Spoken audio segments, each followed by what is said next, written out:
지난 시간에도 우리가 하나님과 화목하라에 대해서 말씀을 드렸습니다. 그렇죠? 우리가 누구와 가까이 지내느냐, 누구와 화목하느냐, 이거에 따라서 우리의 삶이 너무나 달라질 수 있는 걸 우리는 압니다. 그럼에도 불구하고 정말 아무 생각 없이 만나고 또 모든 일을 이루어가는 이러한 삶을 우리가 살아가고 있는데, 우리는 순간순간을 돌아보는 그런 삶을 살아야 될 줄로 믿습니다. 우리가 건강검진을 하는 것도 왜 그렇습니까? 우리가 알지 못하는 어떠한 그러한 질병이 내 속에 있지 않나, 이것을 발견하기 위해서 건강검진을 합니다. 그러다 보면 이제 조기 발견이 되는 게 있어서 큰 병이지만 쉽게 그것을 고치고 회복할 수가 있습니다.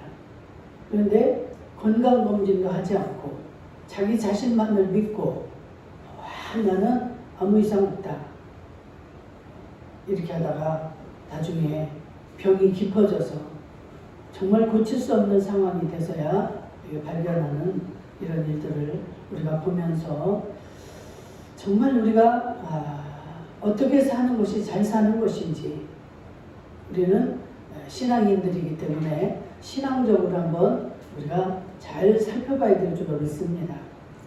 하나님과의 나와의 관계가 정말 화목하고 잘 진행이 되고 있는가, 이상이 없이. 지난 시간에도 하나님과 화목하기 위해서는 교만하지 않아야 된다고 그랬습니다. 하나님은 참으로 이 교만을 싫어하세요. 하나님과 화목하기 위해서는 하나님이 싫어하는 것을 해서는 안 되겠죠. 그래서 절대 우리는 마음을 부드럽게 하고 내 마음과 생각을 하나님께 모아야지, 내가 교만해서는 안 되겠다라는 것을 들었습니다. 그리고 절대 돈을 사랑하는 자들, 하나님보다도 돈을 더 사랑하는 자들을 하나님은 기뻐하시지 않는다. 여러분들 생각나십니까? 지난 시간에 이렇게 그 하나님과 화목하는 데 있어서 하나님 기뻐하지 않는 것들, 또 더 여러 가지가 있지만 두 가지로 우리가 말씀을 들었습니다. 오늘은 그러면은 이 예수님과 화목하기 위해서는 어떻게 해야 될까? 하나님과 화목해야만이 우리는 그로 인하여서 모든 것들이 공급되어지고 회복이 되어지고 살아나는 이러한 은혜를 입게 되는데, 어떻게 예수님과 화목할 수 있을까? 절대 우리는 다시 한번 말하지만 내 자신을 너무 믿고 의지하면은 안 된다는 것이죠. 이게 우리가 교만이다 하면 여러분들의 생각으로 그냥 교만이 아니라 하나님보다도 나 자신을 믿는 것, 이 엄청난 교만입니다. 내가 뭔가를 할 수 있다고 생각하고 나는 이만하면 된다고 생각을 하고 나는 이 정도면 충분하다, 다른 사람보다 이 정도면 나는 괜찮다, 이런 영적인 그런 교만에서 우리는 벗어나서 주님이 없이는 나는 할 수가 없고 나로서는 어떠한 것도 할 수 없다는 이 자각이 있어야 됩니다. 이걸 깨닫지 못하면 항상 힘이 들고 벅차고 내가 이렇게 노력을 했는데 이게 왜 그럴까요? 내가 누군가를 의지하지 않고 바라보지 않고 맡기지 못할 때 엄청난 내게 오는 그런 부담감이 있습니다. 그래서 하다가 지치고 쓰러지고 낙심하고 이렇게 되어서 포기하고 결국은 멸망으로까지 가는 이러한 자리에 우리가 들어가게 되는데, 절대로 우리는 그러한 영적 교만에서 벗어나야 될 줄 믿습니다. 하나님 그래서 늘 이렇게 우리와 교제하기를 원하십니다. 왜 그럴까요?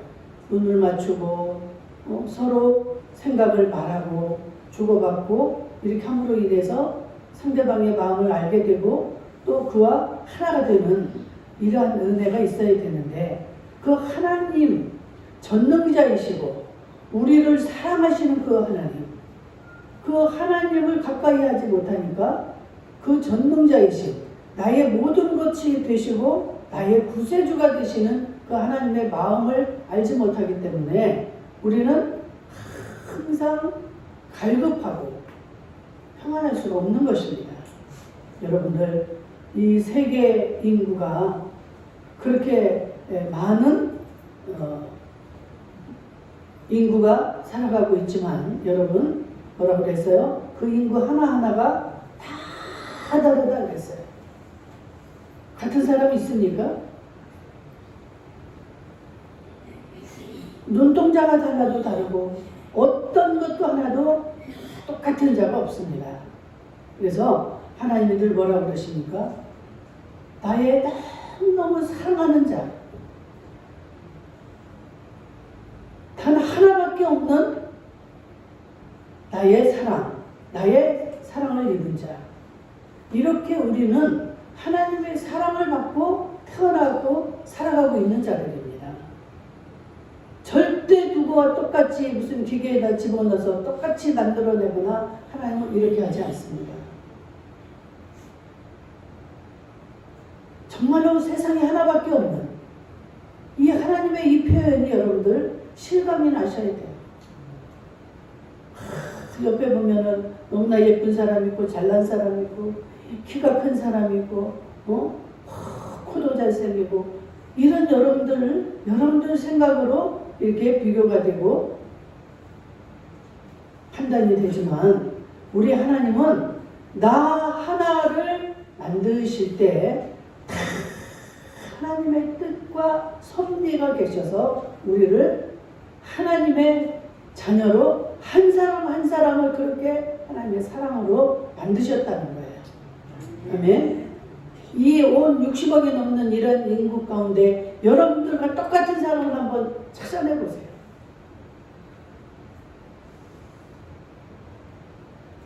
아무리 쌍둥이가 똑같은 엄마 뱃속에서 나와서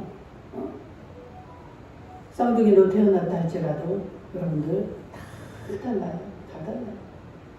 우리 언니가 쌍둥이를 낳았는데 제일 처음에 볼 때 얘들이 어쩜 이렇게 똑같아요.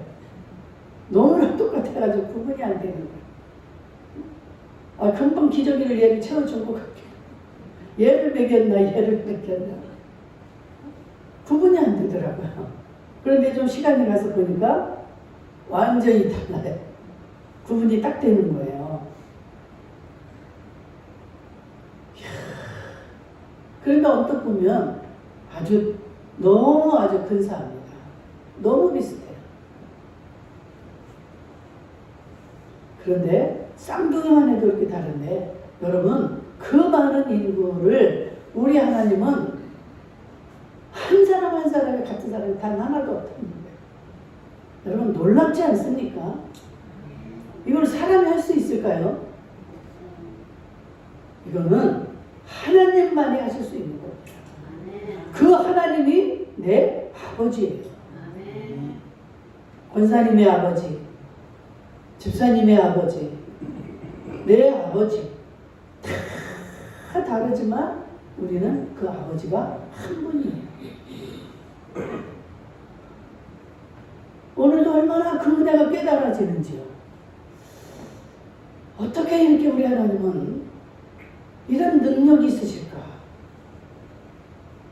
정말 하나님 한 분 외에는 이런 전능자가 없다는 사실을 또 깨닫게 하시면서 너무너무 감사했어요. 저에게 설교를 하는 날은 굉장히 더 민감해집니다. 그래서 하나님에 대한 그 사랑을 막 깨닫고 하나님에 대한 깊은 저의 생각이 깊죠.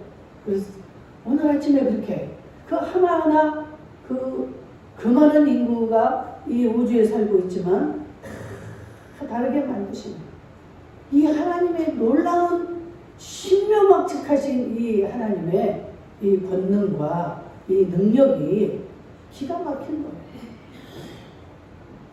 근데 우리는 뭐 저 사람은 저렇게 사랑하는데 나를 하나님은 그렇게 사랑하실까? 응? 나는 생김새도 저 사람보다 훨씬 못하고 가진 것도 없고 능력도 없고 무지랭이 같은 나까지 하나님이 뭐 사랑하신다. 맨날 목사님 말씀을 들으면 뭐 나를 그렇게 천하보다도 더 사랑한다고 하시는데 나는 아닐 거야. 저런 사람에게는 그 말이 맞지만 나는 아닐 거야. 이런 생각을 했던 적도 제가 있었습니다. 그 사람은 나도 나는 그렇게 사랑하시지 않는 것 같았어요. 그런데 그게 깨달아지니까 와. 그리고 우리들도 자녀를 낳아보지만 여러분 더 잘난 자식, 못난 자식, 건강한 자식, 건강하지 못한 자식, 지혜로운 자식, 아니면은 정말 생각도 못하고 맨날 얻어 터지고 오는 자식, 별의별 자식이 다 있잖아요. 그런데 우리의 마음이 어디에 더 있습니까? 취할 일도 못하고 부족하고 연약한 자식에게 그 부모의 마음은 늘 거기에가 있습니다. 왜 이런 가정을 주시고 우리 하나님을 이렇게 섬기는 데 있어서 이런 제도를 만드셨을까? 그 전능자 하나님의 마음을 우리가 헤아릴 수가 없고 그 세계를 우리가 알 수가 없으니까 눈에 보이는 하나님의 형상을 닮은 이 눈에 보이는 사람을 만드셔서 그 하나님의 형상 느끼고 깨닫고 이런 이 감정 이런 마음을 하나님의 그 마음을 우리 사람의 속에 주셔서 그것을 서로 주고받게 하시고 깨닫게 하시고 이런 관계를 만들어서 하나님을 깨달을 수 있도록 참 우리 하나님은 기가 막힌 그 지혜로운 하나님이십니다.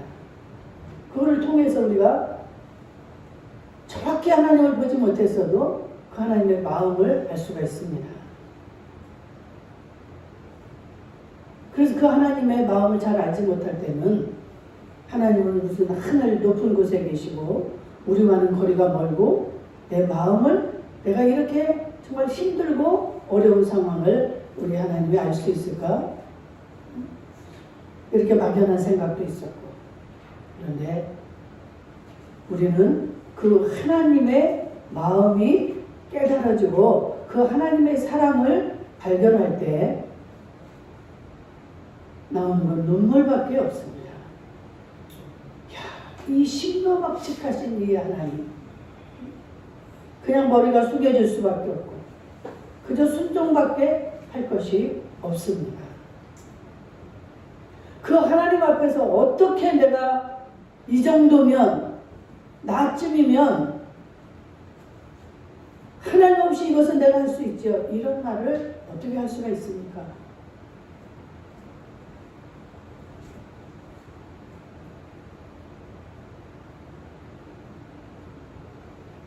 우리가 엄마 뱃속에서부터 태어나면서 그 하나님을 믿은 사람이 있고 불과 얼마 전에 예수를 영접한 자들도 있고 그렇습니다.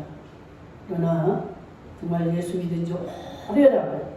내가 3대, 4대, 5대 믿음이라고 이렇게 해서 하나님과 나는 화목한 사람이다. 이렇게 생각하면 이것은 잘못이라는 것이죠. 영적인 교만일 수가 있다는 거예요. 내가 신학 박사니까 내가 목회에 지금 50년째니까 성경을 내가 백독을 했으니까 그렇게 생각할 수 있어요. 그래서 나 정도면 하나님 매일 뭐 이렇게 하지 않아도 그냥 다 할 수 있습니다. 이게 영적 교만인 줄 압니다. 하나님이 얼마나 교만을 싫어한다는 거 여러분들이 잠언을 통해서 많이 알 수가 있습니다. 얼마나 하나님이 싫어하시는지. 교만은 멸망의 앞잡이다. 그게 뭐예요? 교만하면 너희들은 멸망할 수밖에 없다는 거예요. 여러분들 멸망을 원하십니까? 멸망을 원하신다면 얼마든지 하나님 없이 사셔도 됩니다. 하나님 의지하지 않아도 됩니다. 반드시 패망하게 된다는 거예요. 패망이 얼마나 여러분들 무서운지 아십니까?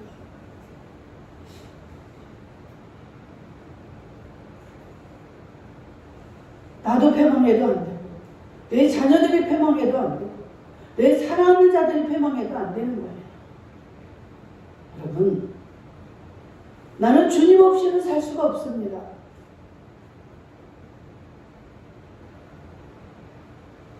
어떻게 보면 세상의 눈으로 보게 되면 보이지도 않는 하나님, 그 하나님을 그렇게 의지하고 죽기 살기로 맨날 교회 가기를 원하고 기도하고 헌금하고 봉사하고 충성하고 세상 사람들이 볼 때는 참 어리석어 보이기도 합니다. 어리석죠. 그래서 어떤 말을 듣습니까? 야, 교회 가니까 떡이 나오냐 밥이 나오냐, 그런 소리 참 많이 들었지 않습니까? 지금도 우리가 듣고 있죠. 처음에는 그 말을 할 때 내가 답변할 말이 없었어요. 신앙이 약하니까. 옆에서 야, 그렇게 간들리가 거기서 밥을 주냐, 떡을 주냐. 지금은 어떠한 것도 바꿀 수 없는. 왜 그럴까요? 하나님의 그 사랑과 하나님의 그 은혜를 깨달았기 때문에. 사도 바울이 정말로 예수 믿는 자들을 너무 멸시하고 싫어했습니다. 그가 하나님 아버지는 믿는데 메시아로 오신 이 예수가 인정이 되질 않았어요. 그래서 마음으로 믿음으로 그 예수를 믿는 자들을 다 잡아다가 옥에 가두고 죽이고 이러는 일에 앞장섰던 자가, 그 우두머리라고 할 수 있는 자가 사도 바울입니다. 그런데 그가 나중에 어떻게 변합니까? 나는 죄인 중에 괴수다. 내가 이렇게 된 것은 모든 것이 다 하나님의 은혜로다. 하나님의 은혜를 깨달게 됐습니다. 이 바울이. 그 하나님의 참 사랑을 발견하게 된 거예요. 그리고 나서부터는 누가 뭐래도 자기가 가지고 있던 이 모든 것들을 다 배설물로 버리는 이러한 자로 변화된 거. 여러분들, 바울의 이야기라고 해서 여러분들 그냥 이야기로만 넘어가면 안 됩니다. 바울은 철저하게 그 주님의 은혜와 사랑을 깨달았습니다. 그리고 나니까 세상에 나 같은 죄인은, 이 만군의 여호와 이 전능자를 내가 그렇게 핍박을 하고 그를 믿는 자들까지 다 죽이려고 했던 나는 죄인 중에 괴수로구나. 그래서 죄가 많은 곳에 은혜가 넘친다는 말이 있듯이, 이 바울은 이름도 사울이었잖아요. 큰 자라는 뜻을 가진 그러한 사울이었지만 얼마나 자기 모습이 보여지고 깨달아지고 그 하나님의 은혜가 감사한지.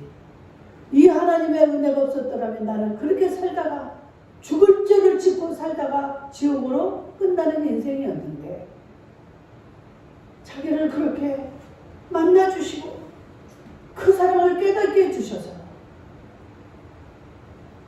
충성할 수 있는 그 직분도 주시고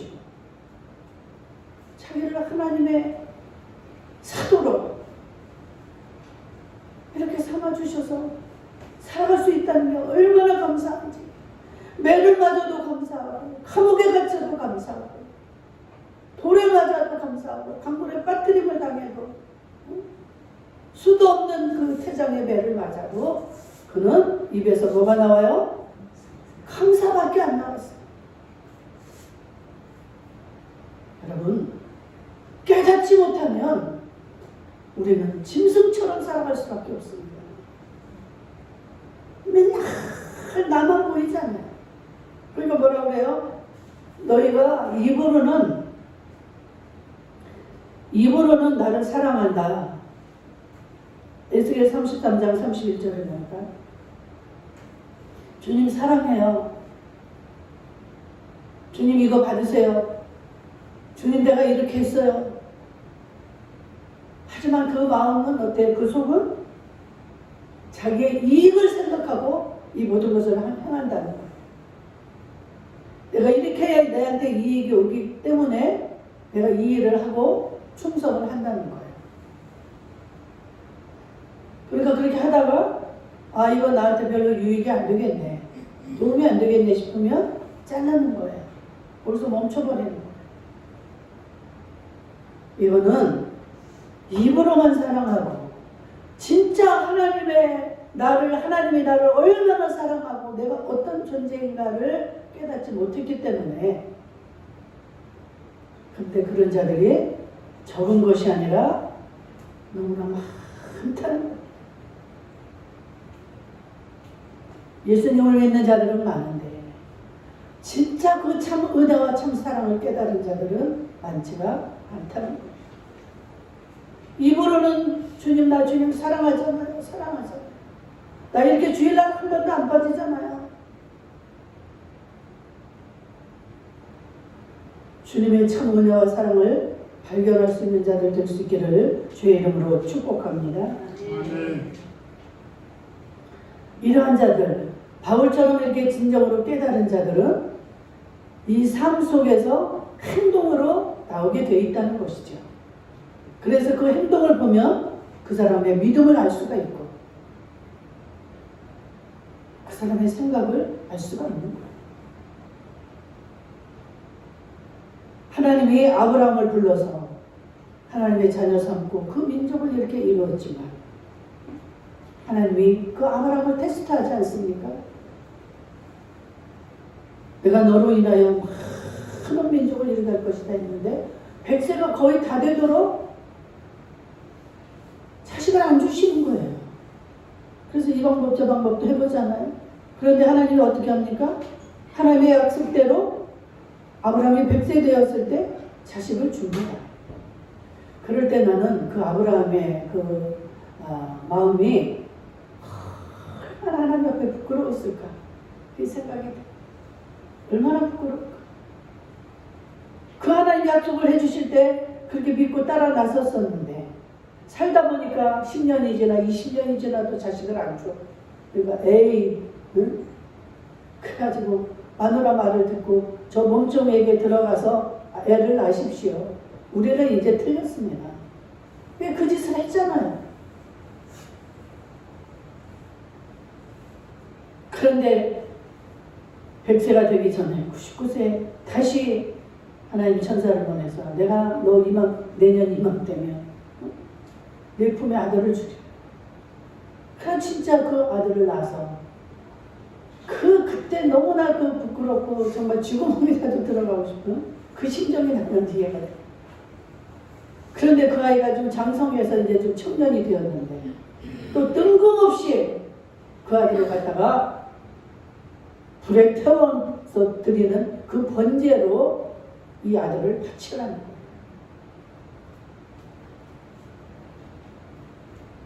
글쎄 여러분들 쉬운 일 아닙니다. 이거.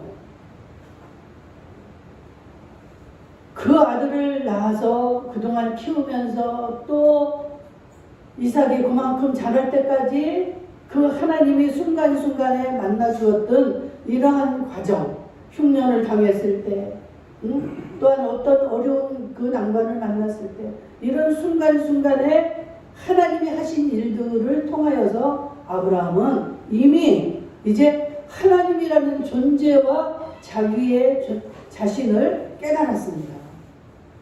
그렇기 때문에 이 청년이 된 이 이삭을 번제로 드려라 했을 때도 아무런 누구와도 상의도 없이 우리 하나님, 내가 나올 수도 없는 상황에서 이 아들을 주셨고 이 아들이 이만큼 자랐고, 우리 하나님은 무에서 유를 창조하시고 유에서 물을 창조하시는 이 하나님임을 이미 아브라함의 마음속에는 갖춰져 있었습니다. 그렇기 때문에 뭘 못합니까? 나에게 주신 이 생명을 주신 하나님이시고 나를 그토록 온 세상에 어느 누구보다도 가장 사랑하시는 이 하나님임을 깨달은 아브라함은 쉽게 이삭을 꽁꽁 묶어서 제단에 올려놓고 내리치려고 하는 순간까지 할 수가 있었던 겁니다. 그 속에 어떤 믿음이 있었을까요? 우리 하나님이 이렇게 하라고 하면 분명히 이 아이를 통해서 모든 이 정말 많은 그 민족을 이루게 하실 거라고 했는데 이삭은 지금 장가도 안 갔어요. 그렇기 때문에 이 아이를 죽이라고 하는데 죽여도 우리 하나님은 다시 살리셔서 그 약속을 이루실 것이다 라는 믿음의 확신이 있었기 때문에 순종을 할 수가 있는 것입니다. 아멘. 여러분들의 마음속에 순종할 수 없는 이 믿음의 확신이 없기 때문에 여러분들이 못하는 거예요. 이 믿음의 확신만 있으면 너 지금 모든 자들 대표해서 네가 어떻게 뭘 해야 되겠고 너는 오늘 죽어야 되겠다. 여러분들 여기 하실 분들 누가 순종할 수 있는 사람 있습니까? 있어요? 못하겠죠. 그러나 이 아브라함은 그 하나님의 능력, 그 하나님의 어떤 분인가를 정확히 깨달았어요. 깨닫고 나면 우리가 확신이 없을 때 못하는 것이지 확신이 되어지면 생명 드리는 거예요. 그냥 순교할 수 있는 거예요.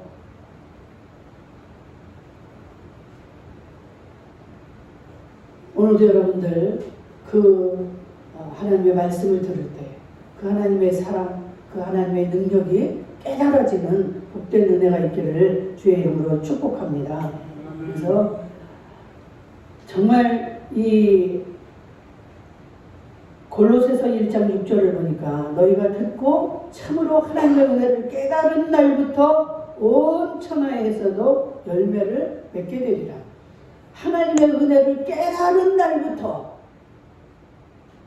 우리가 지금 하나님의 은혜를 이런저런 것들도 깨닫고 하지만 정말 그 하나님의 마음, 하나님의 그 사랑, 이 모든 게 하나님의 은혜라는 사실이 완전하게 깨달아지는 그 순간이 되면 그때부터는 그 깨달은 자를 통하여서 수많은 일들이 나타나고 증거되고 열매가 맺게 되리라 라고 말씀을 합니다. 아멘. 골로새서 1장 6절을 여러분들이 꼭 기억하시고 깨달은 날부터입니다. 여러분들 그 깨달음은 하나님이 주시는 건데 언제 어느 때 우리에게 하나님이 그 깨달음을 주실지 몰라요. 이렇게 여러분들이 하나님의 말씀을 이렇게 들을 때 그 은혜를 주시는 줄로 믿습니다.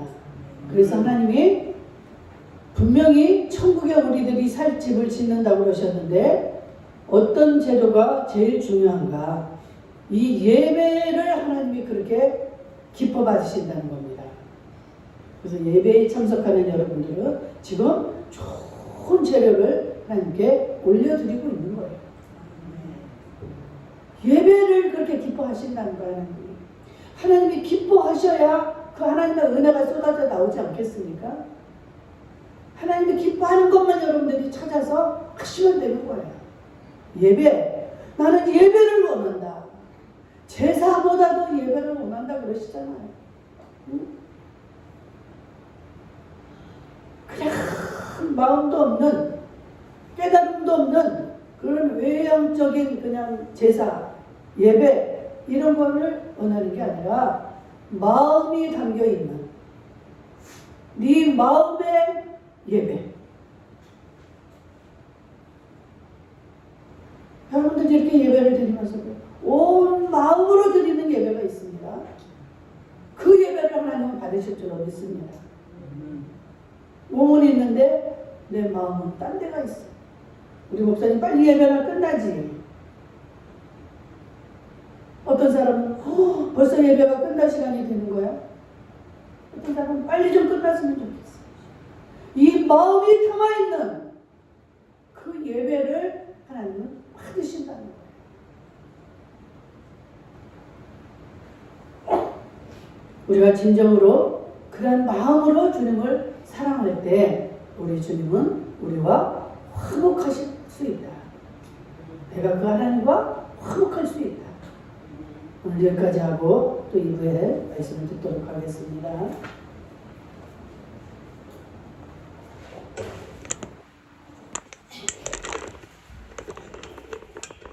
자비로우신 아버지 하나님 감사합니다.